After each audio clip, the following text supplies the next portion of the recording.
The real estate market hasn't just cooled, it's practically frozen in some areas of the province. So let's dive in today into what's actually going on in the real estate market beyond just the headlines you read in the news.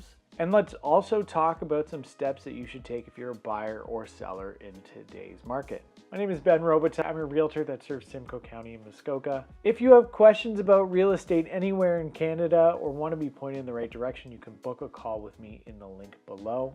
But enough about that, let's dive into the video. So the first thing you want to do, regardless if you're a buyer or seller in this market, is set the stage in the area that you're actually shopping in. So know the numbers. If you've watched any of my other videos, you know that I talk a lot about knowing what kind of market you're in based on more than just a feeling, based on actual data. So the number I like to look out for is months of inventory because it compares supply and demand directly to each other. So we can look at this and say, okay, if we have 3 months of inventory or less, then we're in a seller's market. If we have 3 to 6 months of inventory, we're in a balanced market. Obviously, if we're leaning towards 6, we're going one way, 3 the other.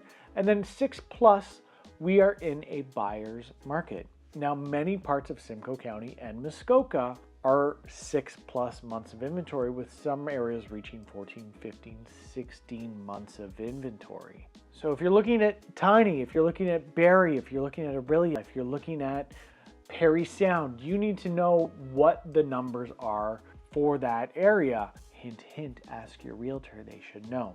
So I want to talk about what this means for sellers, but I also want to branch over to buyers because buyers are part of the reason that we have so much inventory on the market, creating this buyer's market. So if you're a seller thinking about selling, yes, there's a lot that goes into it beyond price, but I've got to tell you right now, pricing is everything. Now, selling your house, especially if it's a house that you lived in, it's your home, it's an emotional thing, and oftentimes we'll attribute value to it that just isn't there beyond the product. A lot of times people will say to me, well, you know, my neighbor who has the exact same model, build, everything house as me sold for X amount, so why can't I get that? And the truth is we're in a downward market. Just because your neighbor sold for a certain price doesn't necessarily mean you'll get that price.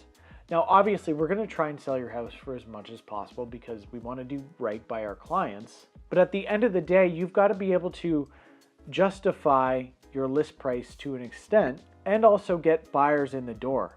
Pricing in this market is really more art than science. 2 things you absolutely have to be doing is, yes, looking at comparable sales to give you an idea of where you might land, but also looking at what other listings are on the market in that price range. If similar listings to yours are pricing $20,000, $30,000, $40,000 less than where you're pricing, guess what? Buyers aren't going to send you any offers. They might not even book any showings.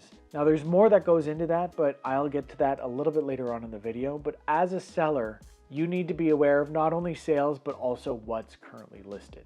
The saving grace in all this is, as a seller, if you're taking a loss on what you thought that sale price is, when you go to buy something, that deal is also out there for you in today's market. Now, what does this mean for buyers? I honestly think it's one of the better opportunities for buyers that we've seen in the last 5 to 6 years. Now, we all know the pandemic caused havoc on housing. Everything was selling in multiple offers. It just really wasn't a fair time for buyers, but the pendulum has really swung the other way. If you're a buyer right now, you've got leverage, you've got choice, and in some cases, you have some very motivated sellers. And you might be saying, whoa, Ben, if now is such a great time to buy, why aren't more people buying? Well, let's look at the people that are buying. We do have a small section of buyers that are first-time buyers trying to get into the market, and they're slowly coming back despite all the uncertainty going on in the world with tariffs and things south of the border, wars breaking out all over. They are still coming back to the market, but they're taking their time. The other segment of buyers is people relocating, people upsizing, people downsizing, and what all those things involve is selling a house in order to buy a house. So when I say the market is cooled or almost frozen, those potential buyers who could be coming to buy your house also have a house to sell, and we're kind of in this stuck cycle where their house isn't selling, so they can't buy. So what does all of this mean for the real estate market?